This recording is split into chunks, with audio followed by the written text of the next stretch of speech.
Welcome back to the Spiderwick Chronicles, Book 1, The Field Guide, by Tony DiTerlizzi and Holly Black. We were just in the last chapter.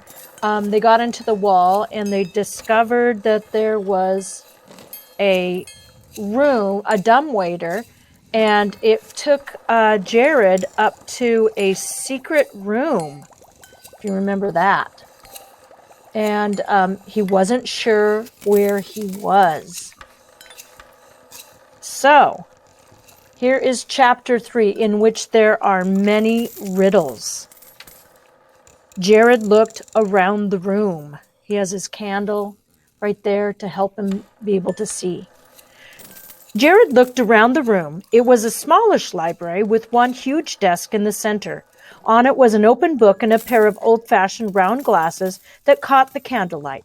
Jared walked closer. The dim glow illuminated one title at a time as he scanned the shelves. They were all strange. A history of Scottish dwarves, a compendium of brownie visitations from around the world, an anatomy of insects and other flying creatures, a collection of glass jars containing berries,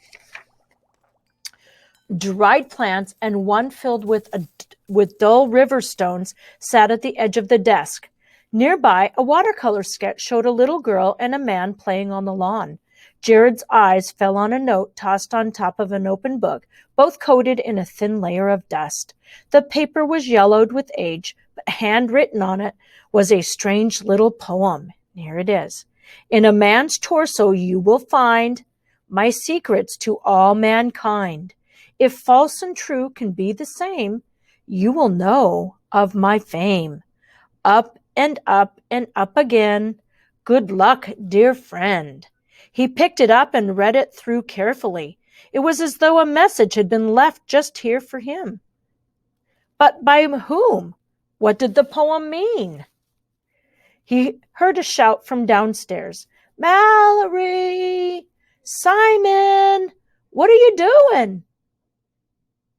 What are you doing up? Jared groaned. It just figured that Mom would get back from the store now. There was a squirrel on the wall, Jared could hear Mallory say. Their mother cut her off. Where's Jared?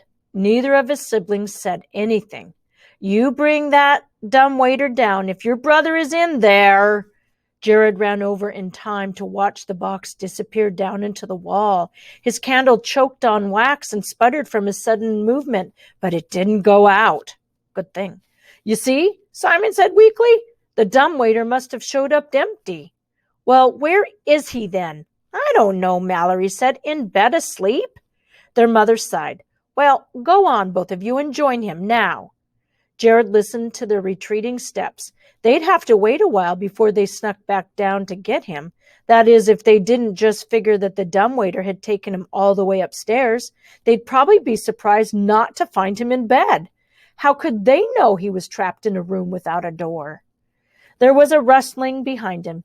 Jared spun around. It came from the desk. As he held up the makeshift lamp, Jared saw that something had been scrawled in the dust of the desk. Something that wasn't there before.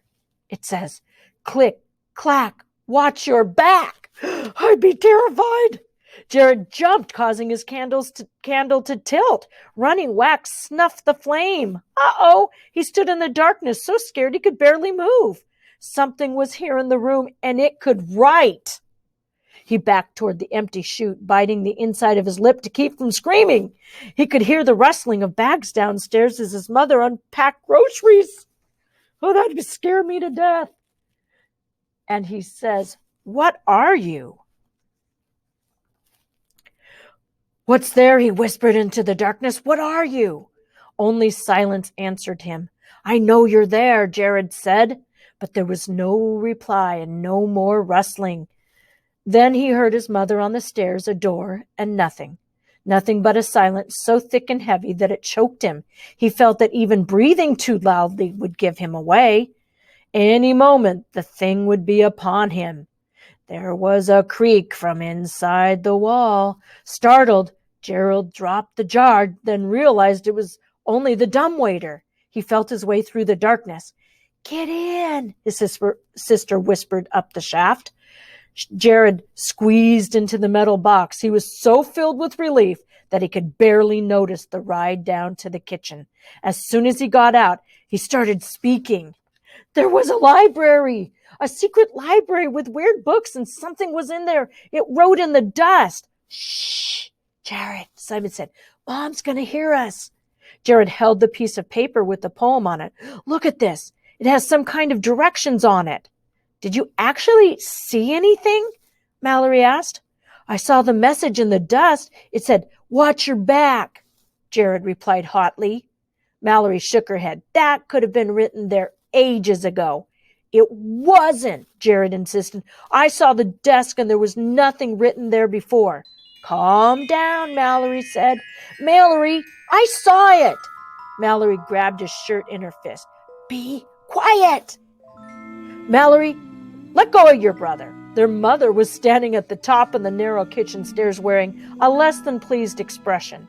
"I thought we already went through this. If I see any of you out of your beds, I am going to lock you in your rooms." Mallory let go of Jared's shirt with a long glare. "What if we need to go to the bathroom?" Simon asked. "Just go to bed," their mother said. When they got upstairs, Jared and Simon went off to their room. Jared pulled the covers over his head and scrunched his eyes shut. "I believe you about the note and all," Simon whispered, but Jared didn't reply. He was just glad to be in bed. He thought he could probably stay there for a whole week. Oh my goodness! Look at the beginning of chapter 4. Just chop it. In which there are answers, although not necessarily to the right questions.